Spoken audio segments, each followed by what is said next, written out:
Numa terra chamada Canaã, vivia um jovem chamado José. Ele tinha 17 anos e 11 irmãos. José era diferente dos outros e seu pai, Jacó, o amava muito.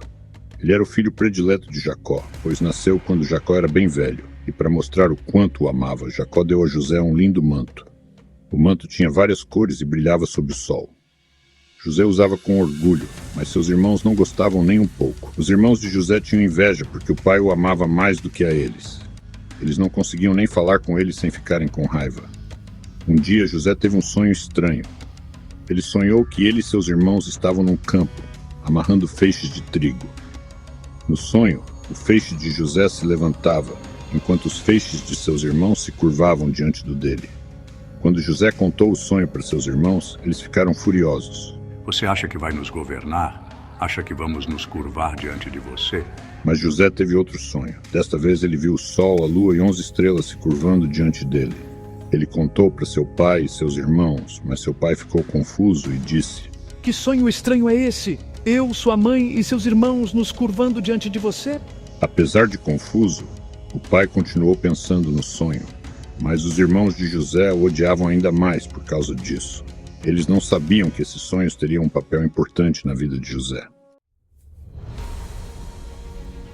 Um dia, Jacó, o pai de José, mandou que ele fosse encontrar seus irmãos, que estavam cuidando das ovelhas num lugar distante chamado Siquém. Estou procurando meus irmãos. O senhor sabe onde eles estão? O homem disse que seus irmãos tinham ido para um lugar chamado Dotã. José agradeceu e continuou seu caminho, esperando encontrar seus irmãos lá.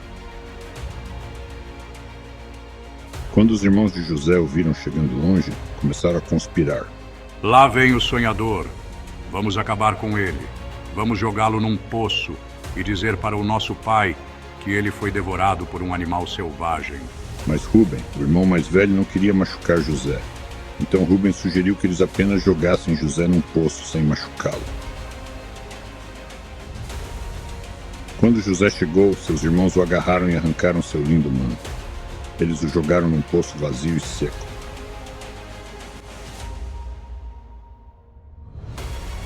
Depois, eles se sentaram para comer os que queriam lhe fazer o seguinte. De repente, eles viram uma caravana de mercadores vindo em sua direção. Os mercadores estavam indo para o Egito, levando especiarias, bálsamo e mirra. Judá, um dos irmãos de José, teve uma ideia. Por que deixá-lo aqui? Vamos vender José para os mercadores. Os outros irmãos concordaram e eles tiraram José do poço. Eles o venderam aos mercadores por 20 moedas de prata e os mercadores levaram José para o Egito. Rúben voltou ao poço apenas para descobrir que José havia sumido. José não está aqui. O que vamos dizer ao nosso pai?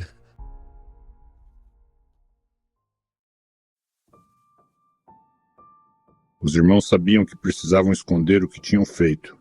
Então pegaram o manto colorido de José e o mergulharam no sangue de um cabrito.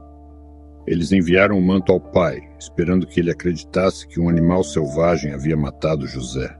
Quando Jacó viu o manto, ele pensou imediatamente que José estava morto. Ele rasgou suas roupas de tanta dor e se cobriu com um saco, em sinal de luto. Descerei à sepultura chorando por meu filho. Por mais que seus filhos tentassem consolá-lo, Jacó não conseguia se confortar. Enquanto isso, José havia sido levado para o Egito, onde foi vendido para um homem chamado Potifar. Potifar era um oficial poderoso do exército do faraó e vivia numa grande casa no Egito. A jornada de José estava apenas começando, e embora estivesse longe de casa, Deus tinha um plano para ele. O que aconteceria com José? Seus sonhos se realizariam um dia? Só o tempo diria, mas a história de José estava longe de terminar. Ele estava prestes a enfrentar muitas provações, mas Deus, o Senhor, o Deus dos Tais, estaria com ele a cada passo.